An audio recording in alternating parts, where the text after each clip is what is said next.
This episode of FineScale Modeler's New Product Rundown features Panda's Cougar MRAP, Airfix's Folland Gnat, Dragon's Saladin, and Aoshima's DeLorean. Hi, and welcome to FineScale Modeler's New Product Rundown. I'm Aaron Skinner. With me, as always, is Tim Kidwell.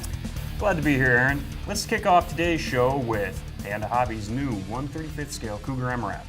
This is the latest in a string of kits of MRAPs, or mine-resistant ambush-protected vehicles that we've seen released in the last few years. Now, this kit represents the 4x4 version of the Cougar, but force protection also makes a larger 6x6 configuration. This smaller version can carry 4 troops in addition to the 2-man crew. Now, the U.S. Marines are the primary user of the Cougar. However, other countries have used them in Afghanistan. The upper and lower hulls show sharply molded detail, including panel lines, rivets, and hatches. The inside of the turret race is molded on. There's no engine, but pretty much everything else is present, starting with a very detailed suspension. Leaf springs, axles, heavy-duty differentials, drive shafts, shock absorbers, and hubs are all included. Fenders are molded with detail on both sides, and the fuel tanks inside the steps won't be visible on the finished model without modification. 4 terrific vinyl tires complete the undercarriage. Inside, the dashboard receives decal instruments. Driver controls, seats, and communication equipment complete the cab. The crew cab gets 4 more seats and a rack of equipment and an air conditioner. Separate doors should be able to be posed open. Multiple parts make up the truck's ballistic glass windows. Clear parts also provide the lights. There's glass for the turret as well. The turret includes a .50 caliber machine gun and other equipment. A large photo-etched metal fret provides mud flaps, tread plate, steps, and more. Decals provide markings for a single USMC Cougar in overall desert tan. This kit looks terrific and should be welcomed by fans of modern armor. Much of Airfix's focus these days is on 1/72nd scale aircraft, but they do release some 1/48th scale ones, including this pair of Folland Gnats.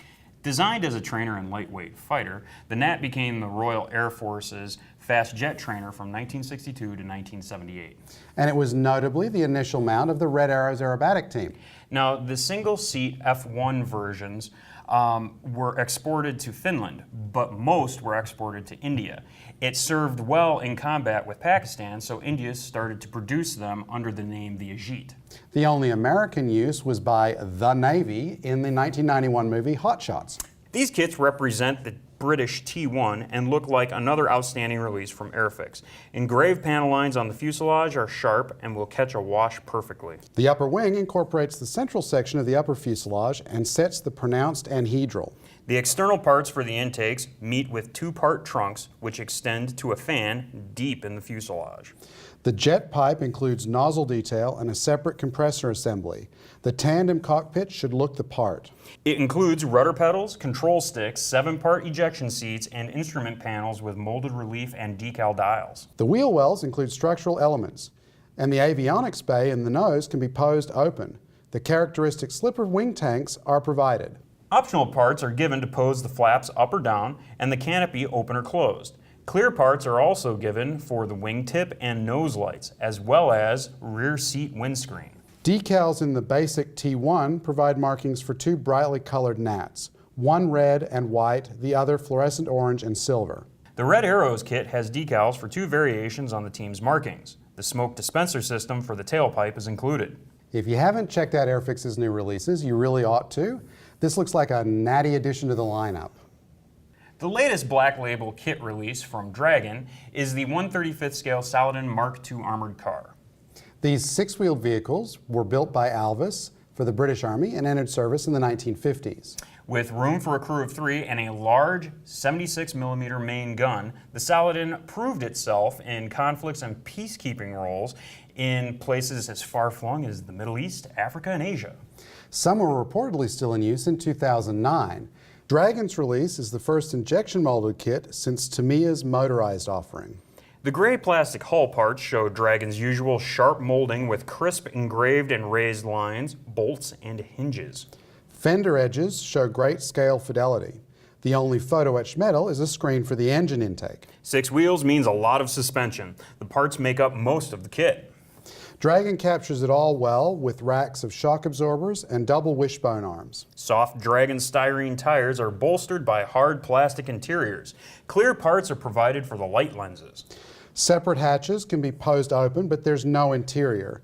The armament, especially the slide molded main gun, looks terrific. A small but busy cartograph printed decal sheet has markings for 6 British Army Saladins, most in two-tone camo. I've waited a long time for a new Saladin, and this one looks great. Now, Dragon, how about a Saracen to go with it? Finally, let's have some fun with Aoshima's 1/24th scale Back to the Future time machine.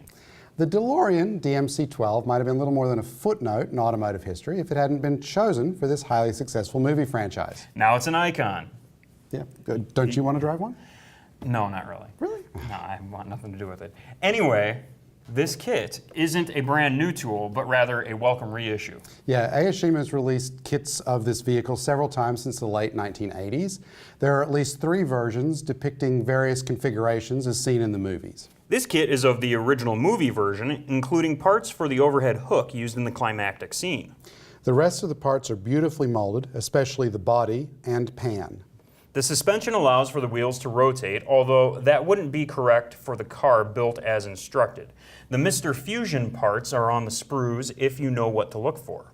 The interior looks to be pretty complete, with seats, dashboard, controls, and a bunch of time circuitry. The flux capacitor has a clear plastic face, and the time circuit switch is rendered in clear plastic too. So are the light lenses, windows, and a stand. The back deck has a lot of bits and bobs to look appropriately busy. Rubber tires fit the plated wheels. Decals provide markings for instruments and dials, license plates, and taillights. This kit really takes me back to the future, or past. I really loved these movies when they came out. So did I. I still do. My wife hates that I watch them as often as I do. Anyway. So does that mean there's one of these kits in your future? Do you know how many kits I've got started right now, Aaron? Not as many as I do. That's your own fault. Speaking of the future, you can find reviews of the Cougar, the Gnat, and the Saladin in an upcoming issue of FineScale Modeler magazine. And you can see more of these and other new products in the April issue, on sale now. Thanks for visiting FineScale.com. I'm Tim Kidwell. That's Aaron. And we'll see you next time. Take it easy. These are a natty addition to the lineup. So this, you owe it yourself. You owe it yourself. You owe it yourself.